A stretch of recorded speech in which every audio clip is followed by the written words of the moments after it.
Welcome back to YouTube channel. તો આજના વિડીયોમાં આપણે have has to, had to અને વિલ હેવ ટુ વિશે જોઈશું. તો ચાલો શરૂઆત કરીએ.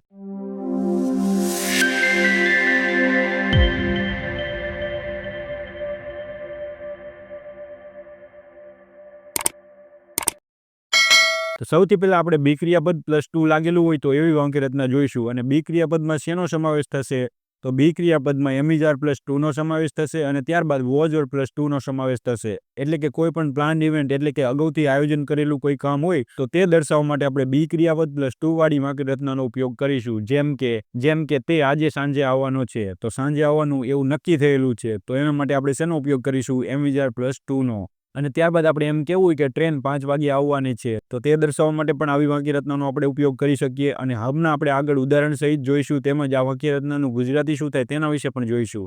તો તમારે ફક્ત એટલું જ યાદ રાખવાનું છે કે કોઈ પણ અગાઉથી કરેલું આયોજન હોય તો તે દર્શાવવા માટે આપણે એમિઝાર પ્લસ ટુનો ઉપયોગ કરીશું. અને જો તે જ ઘટના ભૂતકાળમાં હોય તો આપણે વોઝ ઓર પ્લસ ટુનો ઉપયોગ કરીશું. અને ત્યારબાદ આપણે હેવ ક્રિયાપદ પ્લસ ટુ વાળી વાક્ય રચના વિશે જોઈશું. તો હેવ ક્રિયાપદમાં હેવ હેઝ પ્લસ ટુ આવશે, ત્યારબાદ હેડ ટુ આવશે અને ત્યારબાદ વિલ હેવ ટુનો ઉપયોગ થશે. તો હેવ વાળા ક્રિયાપદનો આપણે ક્યારે ઉપયોગ કરીશું? તો કોઈ પણ નેસેસિટી એટલે કે જરૂર હોય એવું કામ દર્શાવવા માટે આપણે હેવ હેઝ ટુનો ઉપયોગ કરીશું. જેમ કે આજે સવારે મારે વહેલા ઉઠવું છે, મારે ત્યાં જવું છે, મારે શાળાએ જવું પડે છે. તો આ બધી જ ઘટનાઓ કેવી છે? જરૂરી છે. જો તે ન થાય તો કંઈક પરિણામ અલગ હોઈ શકે છે. તો એવું દર્શાવવા માટે આપણે હેવ ક્રિયાપદનો ઉપયોગ કરીશું. તો હમણાં આગળ આપણે ઉદાહરણ સહિત જોઈશું એટલે તમને થોડોક વધારે ખ્યાલ આવશે. તો હવે આપણે આગળ જોઈએ. તો સૌથી પહેલા આપણે એમિઝાર પ્લસ ટુ વાળી વાક્ય રચના વિશે જોઈશું. તો કોઈ પણ વાક્યમાં એમ આપેલું હોય કે સબ્જેક્ટને કોઈ કામ કરવું છે અથવા તો સબ્જેક્ટ કોઈ કામ કરવાનો છે તેવું ગુજરાતી આપેલું હોય અથવા તો તેવો અર્થ નીકળતો હોય તો આપણે એમિઝાર પ્લસ ટુનો ઉપયોગ કરીશું. અને ત્યારબાદ મુખ્ય ક્રિયાપદ આવશે તે હંમેશા મૂળ રૂપે આવશે. શા માટે? કારણ કે અહીંયા ટુ લાગેલું છે એટલા માટે. તો અહીંયા જુઓ, મેં એક ઉદાહરણ આપેલું છે, આજે મારે મારું હોમવર્ક પૂરું કરવાનું છે. તો જુઓ, આમાં જે પણ કંઈ કામ થાય છે ને તે અગાઉથી નક્કી કરેલું છે કે મારે આજે પૂરું કરવાનું છે. તો અહીંયા જુઓ, આ કોઈ પણ કાળનું વાક્ય રહેલું નથી. આને શું કહેવામાં આવે છે? મોડેલ ઓક્ઝિલરી પણ કહેવામાં આવે છે. એટલે કે મોડેલ વર્બ તરીકે પણ ઉપયોગ થાય છે. તો વાક્ય કેવી રીતે બનશે? I am to complete my homework today. તો આ વાક્યનું ગુજરાતી શું થશે? આજે મારે મારું હોમવર્ક પૂરું કરવાનું છે. તો અહીંયા જુઓ, એમ ટુ લાગેલું છે, ત્યારબાદ ક્રિયાપદનું કયું રૂપ લાગેલું છે? મૂળ રૂપ. તો હંમેશા ક્રિયાપદનું કયું રૂપ આવશે? મૂળ રૂપ જ આવશે. ત્યારબાદ બીજું વાક્ય જુઓ, તેઓ સાંજે 5 વાગ્યા સુધીમાં સ્ટેશન પર પહોંચવાના છે. અને ક્રિયાપદને શું લાગીને આવેલું છે? પહોંચવાના છે એવું લાગેલું છે. તો આ પણ વાક્ય કેવી રીતે બનશે? તો એમિઝાર ટુનો ઉપયોગ કરીશું. તો અહીંયા જુઓ, સબ્જેક્ટ કોણ આપેલું છે? તેઓ. જેમ કે they are to arrive at the station by 5 am.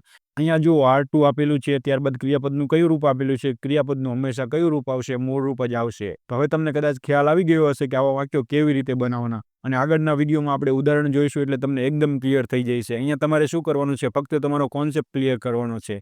તો કોઈ પણ એવું કામ હોય કે મારો ભાઈ કાલે આવવાનો છે, તે અહીંયા આવવાની છે, તે મને કહેવાની છે, જવાની છે, લેવાનું છે, દેવાનું છે, એવું આપેલું હોય એટલે હંમેશા આપણે શેનો ઉપયોગ કરીશું? એમિઝાર પ્લસ ટુનો ઉપયોગ કરીશું. જો ભૂતકાળમાં વાત હોય તો આપણે વોઝ વર્ડ પ્લસ ટુનો ઉપયોગ કરીશું. ત્યારબાદ આપણે વોઝ વર્ડ પ્લસ ટુ વાળી વાક્ય રચના વિશે જોઈશું. તો આનું ગુજરાતી શું થાય? સબ્જેક્ટને કોઈ કામ અથવા તો ક્રિયા કરવું હતું અથવા તો સબ્જેક્ટ કોઈ કામ અથવા તો ક્રિયા કરવાનો હતો. ફક્ત શું બદલાય? કાળ બદલાય. પહેલામાં છે હતું, અહીંયા શું આપેલું હશે? હતું. અને ક્રિયાપદનું કયું રૂપ આવશે? મુખ્ય ક્રિયાપદ હંમેશા મૂળ રૂપ જ આવશે. તો અહીંયા જુઓ, મેં એક વાક્ય આપેલું છે, તે 5 વાગ્યા સુધીમાં આવવાની હતી પરંતુ તે મોડી પડી. તો આપણે આવા વાક્ય ઘણી વખત બોલતા હોઈએ છીએ, પરંતુ તેને આપણે શેમાં બનાવતા હોઈએ છીએ? કાળમાં બનાવતા હોઈએ છીએ. પરંતુ આ જ વાક્યને આપણે આવી રીતે પણ બનાવી શકીએ. એટલે કે એક જ વાક્યને આપણે ઘણી બધી રીતે બનાવી શકીએ છીએ. તો અહીંયા જુઓ, she was to arrive by 5 am but she got late.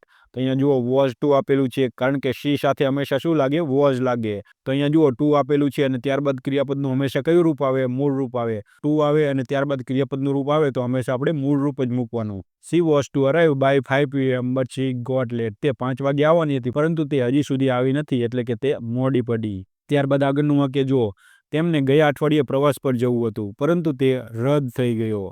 તો અહીંયા જુઓ, જવું હતું એટલે કે સબ્જેક્ટને કોઈ કામ કરવું હતું, એટલે કે પહેલેથી જ આયોજન કરેલું હતું. તો એના માટે આપણે શેનો ઉપયોગ કરીશું? વોઝ વર્ડનો. તો અહીંયા જુઓ, સબ્જેક્ટ કોણ આપેલું છે? તેમને, એટલે કે એક કરતાં વધારે લોકો, એટલે કે સબ્જેક્ટ શું થશે? they were to go on a trip last week but it got cancelled. એટલે કે આ કેન્સલ થઈ ગયું. તો અહીંયા જુઓ, ગોટનો ઉપયોગ થયેલો છે. આ એક પોઝિટિવ વર્બ છે જે આપણે આગળના વિડીયોમાં જોઈશું. તો અહીંયા જુઓ, શું આપેલું છે? were to અને ટુ લાગેલું છે એટલે હંમેશા ક્રિયાપદનું કયું રૂપ આવશે? મૂળ રૂપ. તો અહીંયા ગોનું મૂળ રૂપ આપેલું છે. they were to go on a trip last week but it got cancelled, એટલે કે તે રદ થઈ ગઈ. અને ત્યારબાદ હવે આપણે હેવના રૂપો જોઈશું. તો સૌથી પહેલા આપણે હેવ ટુ અને હેઝ ટુ વિશે શીખીશું. તો હેવ ટુ અને હેઝ ટુ ના બે ઉપયોગ થાય છે, એટલે કે બે રીતે ગુજરાતી થાય છે. આમાંથી કોઈ પણ વાક્ય આપેલું હોય તો આમાંથી આપણે શેનો ઉપયોગ કરીશું? હેવ ટુ અથવા તો હેઝ ટુનો ઉપયોગ કરીશું. જેમ કે વાક્યનું ગુજરાતી થતું હોય કે સબ્જેક્ટને કોઈ કામ કરવું છે, પરંતુ આ કામ હશે તે કેવું કામ હશે, કોઈ ફરજ હશે, તો એનો મતલબ એવો થયો કે જ્યારે એમ ટુનો આપણે ઉપયોગ કરી શકીએ એ વાક્યમાં આપણે હેવ ટુનો પણ ઉપયોગ કરી શકીએ, પરંતુ બધા જ વાક્યોમાં ફરજિયાત ઉપયોગ કરી શકતા નથી. અમુક વાક્યોમાં આપણે કરી શકીએ અને અમુક વાક્યોમાં આપણે કરી શકતા નથી. પરંતુ સ્પોકન ઇંગ્લિશમાં ખાસ હેવ ટુ અને હેઝ ટુનો જ ઉપયોગ થાય છે, તો આપણે આનો જ ઉપયોગ કરીશું. પરંતુ આપણે શીખવું જરૂરી છે, કારણ કે આપણને ખબર હોવી જોઈએ. ત્યારબાદ જુઓ તો આ વાક્ય રચના બનાવવા માટે આપણે ખાસ હેવ ટુ અથવા તો હેઝ ટુનો જ ઉપયોગ કરવો પડે છે. તો હવે આપણે આગળ ઉદાહરણ જોઈશું. તો આગળ જુઓ તો અહીંયા જુઓ આગળની વાક્ય રચના આપેલી છે. સબ્જેક્ટને કોઈ કામ કરવું છે, કામ કેવું હોય? જરૂરી કામ હોય. તો આપણે શેનો ઉપયોગ કરી શકીએ? હેવ ટુ અથવા તો હેઝ ટુનો ઉપયોગ કરી શકીએ. નહીં તો આપણે શેનો ઉપયોગ કરવાનો? એમ ટુ, ઇઝ ટુ, આર ટુનો ઉપયોગ કરવાનો, કારણ કે એનું પણ ગુજરાતી સેમ જ હતું, પરંતુ કામ કેવું હોય? જરૂરી હોય. પરંતુ આપણે નક્કી ન કરી શકીએ કે કામ જરૂરી છે કે નહીં. અમુક વાર કરી શકીએ, અમુક વાર ન કરી શકીએ. એટલે કે તમે એમ ઇઝ આર ટુના બદલે હેવ એઝ ટુ વાપરો તો પણ તમારું વાક્ય ખોટું ન પડે. તો અહીંયા જુઓ, મારે દરરોજ વહેલા ઉઠવું છે, તો મારે કોઈ કામ કરવું છે, તો એના માટે આપણે શેનો ઉપયોગ કરીશું? હેવ ટુનો. I have to wake up early every day. અને હેવ ટુમાં જુઓ અહીંયા શું આપેલું છે? ટુ. તો ક્રિયાપદ કેવું આવશે? હંમેશા મૂળરૂપ જ આવશે. ત્યારબાદ બીજું વાક્ય જુઓ, મારે મારી મમ્મીને રસોડામાં મદદ કરવી છે. તો અહીંયા જુઓ કંઈક કામ કરવું છે સબ્જેક્ટને, તો અહીંયા જુઓ સબ્જેક્ટને કોઈ કામ કરવું છે, તો એના માટે આપણે શેનો ઉપયોગ કરીશું? હેવ ટુનો. I have to help my mother in the kitchen. તો અહીંયા હેવ ટુનો ઉપયોગ થયો છે. હેવ ટુ બાદ ક્રિયાપદનું કેવું રૂપ આપેલું છે? મૂળ રૂપ. તો આ વાક્ય આપણે ઘણી બધી વાર બોલવાની જરૂર પડે છે. જેમ કે મારે ત્યાં જવું છે, I have to go there.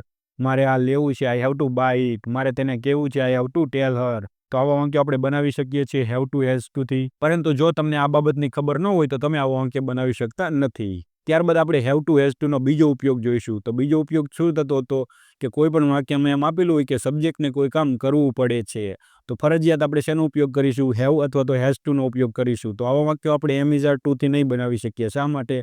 કારણ કે સબ્જેક્ટને કોઈ કામ કરવું પડે છે એટલા માટે. જેમ કે અહીંયા જુઓ, અમારે શાળામાં યુનિફોર્મ પહેરવો પડે છે, ન પહેરવી તો કંઈક તકલીફ થઈ જાય, તો એના માટે આપણે ફરજિયાત શેનો ઉપયોગ કરીશું? હેઝ ટુ અથવા તો હેવ ટુનો ઉપયોગ કરીશું. તો અહીંયા જુઓ શેનો ઉપયોગ થશે? We have to wear a uniform in school. સ્કૂલમાં અમારે ફરજિયાત યુનિફોર્મ પહેરવો પડે છે. તો આ જ વાક્યને આપણે એમ ઇઝ આર ટુથી બદલાવી શકતા નથી, પરંતુ આગળના વાક્યને આપણે બદલાવી શકીએ છીએ. તેને દરરોજ અંગ્રેજીની પ્રેક્ટિસ કરવી જ પડે છે, એટલે ફરજિયાત કરવી જ પડે છે. જો ન કરે તો તે બોલી શકે નહીં. તો એના માટે આપણે શેનો ઉપયોગ કરીશું? હેઝ ટુનો. She has to practise English every day. તો અહીંયા જુઓ હેઝ ટુ ઉપયોગ થયેલું છે. ત્યારબાદ ક્રિયાપદનું હંમેશા કેવું રૂપ આવે? મૂળ રૂપ જ આવે. તો આ એક શું છે? એક મોડલ વર્બ તરીકે ક્રિયાપદનો ઉપયોગ થયેલો છે. તો આ વાક્ય બનાવવા માટે આપણે હેવ ટુ અથવા તો હેઝ ટુનો ઉપયોગ કરવો પડે છે. અને ત્યારબાદ આપણે હેડ ટુ વિશે જોઈશું. એટલે કે વાક્ય કેવા હશે? ભૂતકાળમાં હશે. જે અર્થ નીકળતો હશે તે ભૂતકાળનો નીકળતો હશે, કારણ કે હેડ એ ભૂતકાળનું રૂપ છે, તે તમને ખબર જ છે. તો કોઈ પણ વાક્યમાં એમ આપેલું હોય કે સબ્જેક્ટને કોઈ કામ કરવું હતું, તો એના માટે પણ આપણે હેડ ટુનો ઉપયોગ કરીશું. સબ્જેક્ટને કોઈ કામ કરવું પડ્યું, એના માટે પણ આપણે હેડ ટુનો ઉપયોગ કરીશું. અને સબ્જેક્ટને કોઈ કામ કરવું પડતું, જેમ કે હું નાનો હતો ત્યારે મારે દરરોજ શાળાએ જવું પડતું હતું, તો એના માટે આપણે શેનો ઉપયોગ કરીશું? હેડ ટુનો. મારે ત્યાં આવવું પડ્યું, મારે ત્યાં જવું પડ્યું, તો તે વાક્ય બનાવવા માટે આપણે હેડ ટુનો ઉપયોગ કરી શકીએ. તો હવે આપણે દરેક ઉપયોગને એક એક કરીને ઉદાહરણ સહિત જોઈશું, એટલે તમને થોડોક વધારે ખ્યાલ આવે. તો સૌથી પહેલા જુઓ, સબ્જેક્ટને કોઈ કામ કરવું હતું. ક્રિયાપદનું કેવું રૂપ આવશે? ફરજિયાત મૂળ રૂપ જ આવશે. તો અહીંયા જુઓ ભૂતકાળનું રૂપ છે, તેમ છતાં પણ ક્રિયાપદનું કયું રૂપ આવશે? મૂળ રૂપ આવશે. તો આ બધી આપણને ખબર હોય તો જ આપણે અંગ્રેજી બોલી શકીએ, તો જ આપણે અંગ્રેજી લખી શકીએ, નહીં તો આપણે કન્ફ્યુઝ જ થઈએ. તો અહીંયા જુઓ, તેને પોતાની અસાઇનમેન્ટ સમયસર સબમિટ કરવી હતી. તો સબ્જેક્ટને કોઈ કામ કરવું હતું એવો અર્થ નીકળે છે. તો એના માટે આપણે શેનો ઉપયોગ કરીશું? હેડ ટુનો. જેમ કે she had to submit her assignment on time. ત્યારબાદ આગળનું વાક્ય જુઓ, તમારે સવારે તમારા બોસને ફોન કરવો હતો. એટલે કે તમે નોકરી કરતા હોય તો તમારે ફોન કરવો હતો. તો એના માટે આપણે શેનો ઉપયોગ કરીશું? હેડ ટુનો, કારણ કે ભૂતકાળનો અર્થ નીકળે છે એટલા માટે. You had to call your boss in the morning. તો સવારે તમારે ફોન કરવો હતો. તો અહીંયા જુઓ ટુ લાગેલું છે. ત્યારબાદ ક્રિયાપદનું કયું રૂપ આવે છે? મૂળ રૂપ જ આવે છે. તો આવા વાક્યો આપણે ઘણી વખત બોલવા પડતા હોય છે, પરંતુ આપણને અંગ્રેજીમાં તો ખબર હોતી નથી, તો આપણે આવા વાક્યો બનાવી શકતા નથી. તો હવે તમને આવડી ગયા હશે. ત્યારબાદ આપણે આગળની વાક્ય રચના જોઈશું. સબ્જેક્ટને કોઈ કામ કરવું પડ્યું, જેમ કે અમારે સ્ટેશન પર 2 કલાક રાહ જોવી પડી. તો આવા વાક્ય બનાવવા માટે આપણે શેનો ઉપયોગ કરીશું? હેડ ટુનો. We had to wait for 2 hours at સ્ટેશને અમારે 2 કલાકની રાહ જોવી પડી. તો અહીંયા જુઓ ટુ લાગેલું છે તો ક્રિયાપદ કયું રૂપ આવશે? ક્રિયાપદનું હંમેશા મૂળ રૂપ, એટલે કે હેડ ટુના ટોટલ કેટલા ગુજરાતી અર્થ નીકળે છે? 3 અર્થ નીકળે છે. ત્યારબાદ શિક્ષકને વિષય ફરીથી સમજાવવો પડ્યો. The teacher had to explain the topic again. તો અહીંયા જુઓ, અહીંયા પણ શેનો ઉપયોગ થાય? હેડ ટુનો. જેમ કે આનો અર્થ કાઢો એટલે તમને ખબર પડી જશે. ત્યારબાદ આપણે હેડ ટુનો ત્રીજો ઉપયોગ જોઈશું. તો ત્રીજો ઉપયોગમાં એનું ગુજરાતી શું થાય? સબ્જેક્ટને કોઈ કામ કરવું પડતું હતું. ફરજિયાત ક્રિયાપદનું કયું રૂપ આવશે? મૂળ રૂપ જ આવશે. શા માટે? કારણ કે ટુનો ઉપયોગ થાય છે. અહીંયા જુઓ, જ્યારે તે નાની હતી ત્યારે તેને આખા પરિવાર માટે રસોઈ બનાવવી પડતી હતી. તો સબ્જેક્ટને કોઈ કામ કરવું પડતું હતું એવો અર્થ નીકળે છે. તો એના માટે આપણે શેનો ઉપયોગ કરીશું? હેડ ટુનો. જેમ કે she had to cook for the whole family when she was younger. તો અહીંયા જુઓ, જે ત્યારે નાની હતી ત્યારે ફરજિયાત તેને કોઈ કામ કરવું પડતું હતું. એના માટે આપણે શેનો ઉપયોગ કરીશું? હેડ ટુનો. ત્યારબાદ આગળનું વાક્ય જુઓ, ગામમાં અમારે બસ માટે કલાકો સુધી રાહ જોવી પડતી હતી. ભૂતકાળમાં આવો અર્થ નીકળે છે. તો એના માટે આપણે શેનો ઉપયોગ કરીશું? હેડ ટુનો. We had to wait for hours to get a bus in the village. ત્યારબાદ આપણે વિલેવનો ઉપયોગ જોઈશું. સબ્જેક્ટને કોઈ કામ કરવું હશે અથવા તો સબ્જેક્ટને કોઈ કામ કરવું પડશે. તો એના માટે આપણે શેનો ઉપયોગ કરીશું? વિલ હેવનો. જેમ કે તમારે ત્યાં જવું પડશે. You will have to go to there. જેમ કે અહીંયા જો એક વાક્ય આપેલું છે, તેને નિયમિત દવા લેવી પડશે કારણ કે તે બીમાર છે. જો તે દવા ન લે તો તેનું રિઝલ્ટ કંઈક અલગ આવે. તો ફરજિયાત આપણે આ કામ કરવું જ પડશે. તો એના માટે આપણે શેનો ઉપયોગ કરીશું? વિલ હેવ ટુનો. જેમ કે will have to take medicine regularly, એટલે કે નિયમિત દવા લેવી પડશે. ત્યારબાદ આગળનું વાક્ય જુઓ, તમારે અંતિમ પરીક્ષા માટે કઠોર મહેનત કરવી પડશે, એટલે કે સખત મહેનત કરવી પડશે તો જ તમે પાસ થશો. તો એના માટે આપણે શેનો ઉપયોગ કરીશું? વિલ હેવ ટુનો. જેમ કે you will have to study hard for the final exam. તો અહીંયા જુઓ, અહીંયા શું આપેલું છે? Will have to. અને ત્યારબાદ ક્રિયાપદનું કયું રૂપ આવશે? હંમેશા મૂળ રૂપ જ આવશે. આ એક પ્રકારની વાક્ય રચના હતી, પરંતુ ટુ બી ક્રિયાપદ અને ટુ હેવ ક્રિયાપદનો ઉપયોગ એક મોડલ વર્બ તરીકે થાય છે. મોડલ વર્બ તરીકે કેવી રીતે થાય છે? ટુ આપણે મૂકી દઈએ એટલે મોડલ વર્બ તરીકે ઉપયોગ થાય છે. સબ્જેક્ટને કોઈ કામ કરવું છે અથવા તો સબ્જેક્ટને કોઈ કામ કરવું પડે છે. સબ્જેક્ટને કોઈ કામ કરવું પડતું હતું, કરવું પડ્યું, કરવું પડતું હશે અથવા તો કરવું પડશે. તો આના માટે આપણે શેનો ઉપયોગ કરીશું? Will have to, am are to, was were to, had to, have to, has to. હવે આશા રાખું છું કે તમારો કોન્સેપ્ટ એકદમ ક્લિયર થઈ ગયો હશે. આગળના વિડીયોમાં આપણે ઘણા બધા ઉદાહરણ જોઈશું, એટલે કે તમને એકદમ ક્લિયર થઈ જાય. Thank you.